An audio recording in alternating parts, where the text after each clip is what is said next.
Bismillahirrahmanirrahim. Selamun aleyküm ve rahmetullahi ve berekatuhu. Muhterem kırındaşlarımız, hemimizge ma'lum bo'lganidek, Şarkı Türkistan 1949 yılı Xitoy Cumhuriyeti'de beşilingan mabenide o yerde yaşayotgan biz Şarkı Türkistanlıklar hiçbir zaman gün serifini bırakmadık. Hiçbir zaman erkin nefes almadık. Hiçbir zaman özümüzün yaşamak. Hala bugünkü vaktimizde vatanımızdaki faciani, sıradaki diyani, vatanımızdaki içinişlik reallıkını görmeyen insanlar. Halbuki bütün dünya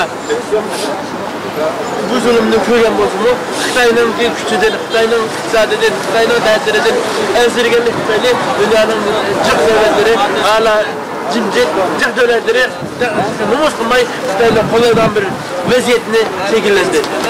Hatta İslam devletleri de atılgan devletlerin arasında bu Xitay'ın kollap yazgan imza atkan devletler mevcut buldu.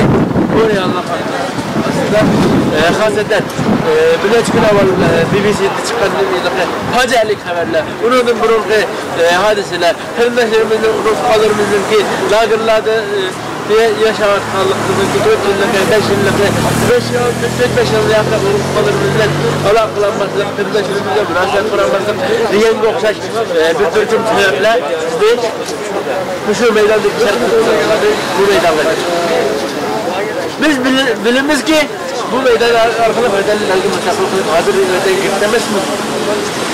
Biz aynı çağda 2009 yılı, 10 yılı, 11 yılı namaş kavramında hatta bize Şarkı Türkistanlıklarına kişiler bize mazak kallahu var. Allah kazak sevapı bağımlılarına mazak kallahu var. Şuhreti bedenlerden kurmak zorunda diyenler var. Başka bilenler diyenler var. Beden müstakilliğindeki bir maskut, bir faaliyet, bir hizmetlerden bir çiğkenliğin işen yok. Şu boyunca burunlu kurduk, hazırma kılıp. Biz Şarkı müstakilliği için, ayyukluk, bir bayrakımızda, Şarkı Türkistan'ın azmanlarında cevlat kılıç için bu hikayen her kandak faaliyeti, her kandak kılıç, tercüme, buradaki bu arasında Şarkı Türkistan yaşlarındaki umumi yüzlük ahvalı karavaktığında Şarkı Türkistan yaşlarındaki %20'si mi, %30'u mu Şarkı Türkistan davasına dolu katışık olduğunu diyebiliriz. %80-85 takriben yaşlarımız özlem bir işlik durmuşuyla, özlem başka işleriyle Şarkı Türkistan davasına sonrasında arkadaşlar biz hem de özümüzü kilip, eslimizi kayıtıp, özümüzde davayımızı çıkıp, vatanımızda müstakillik için biz hem de hareket kılmasak hem de geçmeyiz. Belki 60 yılın, 70 yılın mabeyinde gelecek evlatında bizi geç geldi. Bizimki evlat yok. 2,20 milyon boğak, 2,20 milyon dairesiyle Xitay'ınki kampalarda, lagırlarda Xitay fügünü, Xitay medeniyeti telbiyeni döndürdü. Bu yetmedi. Hanımlarımız Tuğbas konuda kılıp edecek arkadaşlar. Bizimki kilaçımız yok kılıptı.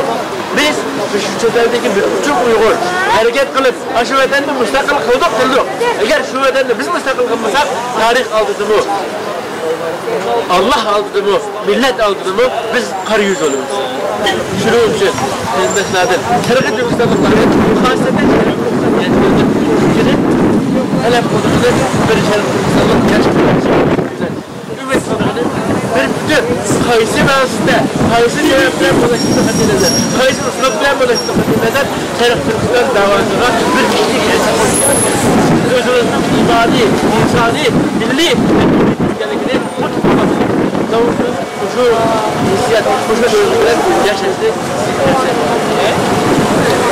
İşine durmuş her hareket ödeklidir. Hizmetimiz bizim Kızımız var, Karaman ailemiz var. Buna öteki de bunlardan tüketip korudu. Hizmet bize. Peki, ayet öyle yapmaz. Sen bir vatkan. Ömür mu? Ömür aşkını mı aşkı olan kan kırılsa kan?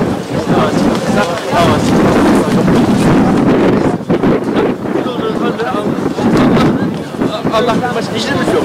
Biz herkes insan Allah ben başkalarına için dua kılınırsa, Ya Rabbi, şerikat Türkistan'da İslam kolumuzla müstakil kılınırsa.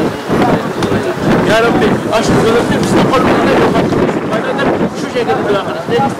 Bu da bir biz şu şerikat Türkistan müstakil kılınırsa, o vatandaki zulüm tükeydi.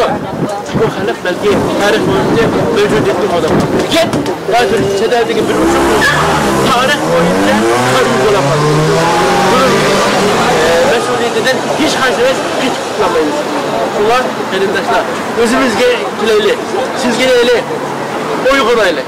Hala uygunluğum olsa, yani hiç mi yok, yani uygun eyle. Hem de uygun olsa, bunun için küçükümüz, hakikaten küçükümüz. Hem olar.